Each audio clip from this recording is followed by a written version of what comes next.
Modern Tamil Nadu நேயர்களுக்கு வணக்கம். நான் உங்கள் பன்னீர் பெருமாள். இது நுண்ணரசியல். புரட்சிக் கவிஞர் பாவேந்தர் பாரதிதாசனுடைய பிறந்த நாளை முன்னிட்டு தமிழ் வார விழாவாக கொண்டாடுவோம் அப்படின்னு தமிழ்நாடு அரசு அறிவிச்சிருக்கு. பாரதிதாசன் தமிழ்நாட்டிற்கு நிகழ்த்திய பங்களிப்பு என்ன, பாரதிதாசனும் திராவிட இயக்கமும் என்னவாக தமிழ் சமூகத்தில் வினையாற்றினார்கள் அப்படிங்கிறது தான் நாம் இன்னைக்கு விரிவாக பார்க்க போகிறோம்.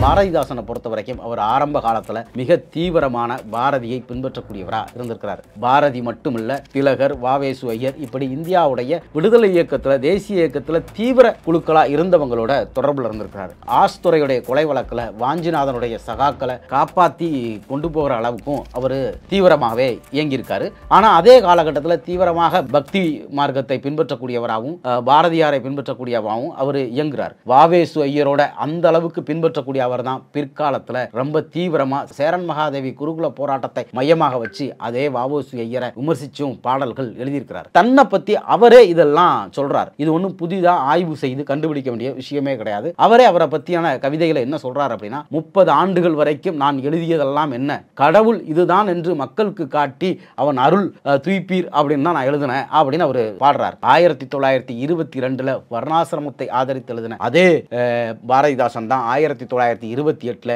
பெரியார் தலைமை தாங்குவோம் அப்படின்னு பாண்டிச்சேரிக்கு வரக்கூடிய பெரியாரை போன்று பாட்டு எழுதுகிறார். பாரதிதாசனை பொறுத்த வரைக்கும் எழுதக்கூடிய, அவரை பற்றி பேசக்கூடிய எல்லோருமே சொல்லக்கூடியது, அவர் ஆரம்பத்தில் பாரதியை பின்பற்றக்கூடியவராக இருந்தார், அதற்கு பிறகு திராவிட இயக்கத்திற்கு வந்தார், அந்த மாதிரியான கருத்துக்கள் சொல்லப்படுது. பாரதிதாசனுடைய காலகட்டம் அப்படிங்கிறது அன்னைக்கு இருந்த அரசியல் சூழல்கள் எல்லாமே அவருடைய எழுத்துக்கள்ல பிரதிபலிச்சது. ஆரம்பத்தில் தேசிய இயக்கம் வலுவாக இருந்த அந்த 1920களில் அப்படி இருந்தவங்கெல்லாம் பிற்காலத்தில் தந்தை பெரியாருடைய வருகைக்கு பிறகு, அவருடைய அரசியல் எழுச்சிக்கு பிறகு அவர் உருவாக்கிய கருத்துருவாக்கத்தின் பின்னால் ஈர்க்கப்பட்டார்கள் அப்படிங்கிறதுக்கு பாரதிதாசனும் விதிவிலக்கில்ல அப்படின்னு சொல்றாங்க. 1933 இருந்து ரொம்ப தீவிரமாவே அவர் திராவிட இயக்க கருத்துக்களை பேசுறார். அவரை பத்தின ஆய்வுகளை சொல்லக்கூடியவங்க எல்லாருமே என்ன சொல்றாங்கன்னா, 1928க்கு பிறகு அவர் சுயமரியாதைக்காரராக மட்டுமே இருந்தார் அப்படின்னு சொல்றாங்க. சிங்காரவேலர் நடத்தின உலக நாத்திகர் மாநாட்டில் கலந்துகிட்டு நான் நிரந்தர நாத்திகன் அப்படின்னு அவர் பதிவு பண்ணார். இது மட்டும் இல்லாம அவருடைய கவிதை போக்குலையும் கவிதை தன்மையிலுமே திராவிட இயக்கத்தை பின்பற்ற துவங்கிய பிறகு மாற்றம் நிகழ்ந்துச்சு. அது வரைக்கும் பாரதி பாணியில பாடிக்கிட்டு இருந்த பாவேந்தர் பாரதிதாசன் அதற்கு பிறகு அதிக தமிழ் உணர்ச்சியோடு பாடல் இயற்ற ஆரம்பித்தார். அதனாலதான் பாண்டியன் பரிசு குறித்து பேசுகிற பொழுது பேரறிஞர் அண்ணாவே இதை குறிப்பிட்டு பேசுறார். தமிழின் தொன்மமான மரபுகளை எல்லாம் மீட்டெடுத்து அதில் நவீன கருத்துக்களை உருவாக்கி கொடுத்தவர் பாரதிதாசன். பாரதிதாசன் ரஷ்யாவுடைய புரட்சிகர கவிஞரான புஷ்கினுக்கு சமமா தமிழ் சூழல்ல கிடைச்ச ஒரு மாபெரும் பொக்கிஷம் அப்படின்னு பாரதிதாசன் குறித்து அண்ணா பேசுறார். பாரதிதாசன் குறித்து அண்ணா 1944 பேசினது, நமக்கு ஒரு வால்டர் கிடைத்து விட்டார், நமக்கு ஒரு ஷெல்லி கிடைத்து விட்டார், அவர் நம்மோடு நமக்காக இருக்கிறார், நம் வேலையை செய்கிறார், நாம் வாழ வழி அமைக்கிறார், அவர்தான் புரட்சி கவிஞர் பாரதிதாசன், அவர் வாழ்க அப்படின்னு அறிஞர் அண்ணா பாரதிதாசனை உலக கவிஞர்களோட ஒப்பிட்டு தமிழ் சமூகத்திற்கு, தமிழ் சிந்தனை மரபுக்கு கிடைத்த ஒரு மாபெரும் கவிஞர் அப்படின்னு சொல்றார். ஆய்வாளர், எழுத்தாளர் தமிழவன் பாரதிதாசன் குறித்து பேசுறப்ப தமிழ் சிந்தனை மரபை, தமிழ் இலக்கிய மரபை, தமிழ் இலக்கண மரபை, இந்த மூன்றையும் மீட்டெடுத்து மீண்டும் தமிழர்களுக்கு அளித்தவர் பாரதிதாசன், அவர் தமிழில் பாடிய ஒரு உலக கவிஞர் அப்படின்னு தமிழவன் சொல்றார். பாரதிதாசனுடைய தமிழ் உணர்ச்சி அப்படிங்கிறது குறித்து எழுதுகிறப்ப பேராசிரியர் தோ பரமசிவம் என்ன சொல்றார் அப்படின்னா, பாரதிதாசனை பொறுத்த வரைக்கும் அவருடைய தமிழ் அப்படிங்கிறது அவருக்கு எல்லாமுமா இருந்துச்சு. அவருக்கு தமிழ் வாழாம இருந்துச்சு, வேளாம இருந்துச்சு, தூய நற்றமிழ் சாராயம் அப்படின்னு அவர் சொன்னாரு, தமிழ் அப்படிங்கிறத காதலாவும் அவர் பாடினாரு அப்படின்னு. தமிழ் அப்படிங்கிற அந்த மொழி அப்படிங்கிறது முழுக்க முழுக்க பாரதிதாசனை ஆட்கொண்டு எழுத வச்சது அப்படின்னு தோ பரமசிவம் சொல்றார். பாரதிதாசனுடைய மொத்த எழுத்துக்கள் அப்படின்னு எடுத்து பார்க்கிறப்ப அவர் திராவிட இயக்கத்தின் பரிணாமத்திற்கு வந்த பிறகு அவர் பாடிய பாடல்கள் தான் பாரதிதாசன் அப்படிங்கிறவருடைய பிம்பமாகவும் வரலாறாகவும் இன்னைக்கு வரைக்கும் பாரதிதாசன் தமிழ் நிலத்துடைய ஒரு மாபெரும் அடையாளமாகவும் இருக்கிறதுக்கு காரணமா இருக்குது. பாரதிதாசனை பத்தி இன்னும் என்னெல்லாம் சொல்றாங்க அப்படின்னா, பாரதிதாசன் அன்றைய காலகட்டத்தில் அண்ணா பாராளுமன்றத்தில் திராவிட நாடு கேட்கிற காலகட்டத்தில் அவர் திராவிட நாட்டிற்கான ஒரு ஓர்மையை தமிழ் நிலத்தில் உருவாக்கினார். மக்களிடம் மொழியின் வழியாக அரசியல் கோரிக்கையை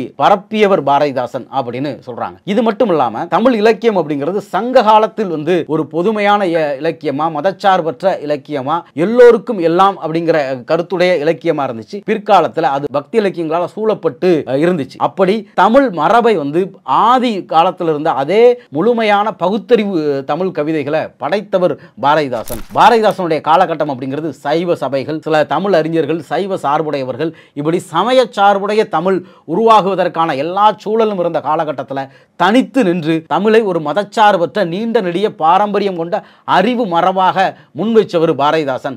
அதனால தான் அவருக்கு பிறகு வந்த பலரும் எந்த விதமான மத சாதி அடையாளங்களை எல்லாம் துறந்த ஒரு நவீன தமிழ் கவிதை வடிவங்களை முன்வச்சாங்க அப்படின்னும் தமிழவன்ல இருந்து தோப்பாவில இருந்து இன்னும் பல ஆய்வாளர்கள் சொல்றாங்க. அடுத்து பாத்தீங்க அப்படின்னா ஒட்டுமொத்தமா தமிழ்நாட்டில் தமிழ் இலக்கிய சூழல்ல நிகழ்ந்துகிட்டு இருந்த பல்வேறு விவாதங்கள்ல ஒரு முற்போக்கான தமிழ் வடிவத்தை முன் வச்சவர் பாரதிதாசன் அப்படின்னு சொல்றாங்க. புதுமை பித்தனுடைய காலகட்டம், புதுமை பித்தனின் வழியில் வந்த பல பார்ப்பனர் அல்லாதார்கள் வந்து தமிழ் இலக்கியத்தை கை கொள்ளக்கூடிய அந்த காலகட்டத்தில் புதுக்கவிதை அப்படிங்கிற வடிவத்தின் வழியாக பார்ப்பனர்கள் வேறொரு வடிவத்தை முன்னெடுத்த பொழுது தமிழ் கவிதையை மரபிலிருந்து நவீனம் வரைக்கும் ஆட்கொண்டு அதிலும் தமிழர்கள் தான் முன்னிற்கிறார்கள் அப்படிங்கிறத நிரூபித்தவர் பாரதிதாசன் அப்படின்னு ஆய்வாளர்கள் சொல்றாங்க.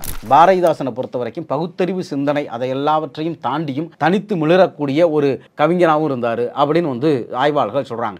ஏன் அப்படி சொல்றாங்க அப்படின்னா, அது வரைக்கும் இருந்த பாடல்களுக்கெல்லாம் பல முன்னுதாரணங்கள் இருக்கும், பல துதிபாடல்கள் இருக்கும், அதை பின்பற்றி வந்தாங்க. ஆனால் பாரதிதாசன் மட்டும்தான் சங்க இலக்கிய மரபை எடுத்து புதிதாக வந்த கருத்துக்கள், காதல் கவிதைகளில் கூட அவர் சீர்திருத்த கருத்துக்கள் பேசினார். காதல் கவிதைகளில் சாதி மறுப்பு திருமணம், அதே காதல் கவிதையில் அவர் வந்து மறுமணம் குறித்தெல்லாம் அன்னைக்கு தமிழ் சமூகத்தில் வெகுஜன மக்களுக்கு உரைக்கும் மொழியில் கவிதைகளை பாடியவர் அப்படின்னும் சொல்கிறாங்க. அது வரைக்கும் தமிழ் கவிதை உலகம் அப்படிங்கிறது வந்து மன்னர்களுடைய காதலை தான் பாடிக்கிட்டு இருந்துச்சு.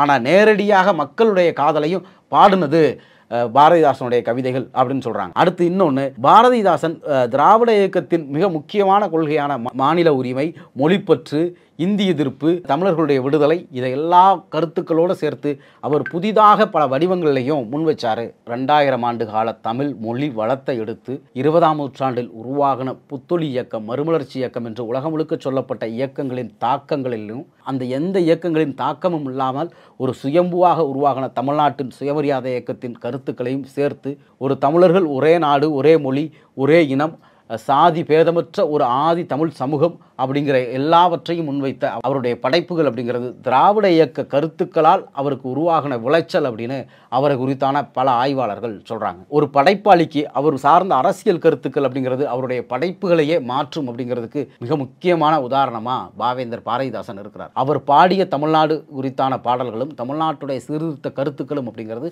பாரதியையும் தாண்டிய பல வீச்சுக்களை கொண்டது அப்படிங்கிறது அவருடைய கவிதைகளை வாசித்தவர்களுக்கு தெளிவாகவே தெரியும். தமிழ்நாட்டுடைய சிந்தனை மரபுல, தமிழ்நாட்டுடைய கவிதை மரபுல, தமிழ்நாட்டுடைய அரசியல் மரபுல பாரதிதாசன் ஒரு மைல்கல் அப்படின்னே சொல்லலாம். இதுபோல் பல்வேறு தகவல்களை தெரிஞ்சுக்க நீங்கள் மாடர்ன் தமிழ்நாடு சேனலை சப்ஸ்கிரைப் பண்ணுங்கள், உங்கள் நண்பர்களுக்கு ஷேர் பண்ணுங்கள், மறக்காமல் உங்களுடைய கருத்துக்களை கமெண்ட் பண்ணுங்கள். நன்றி, வணக்கம்.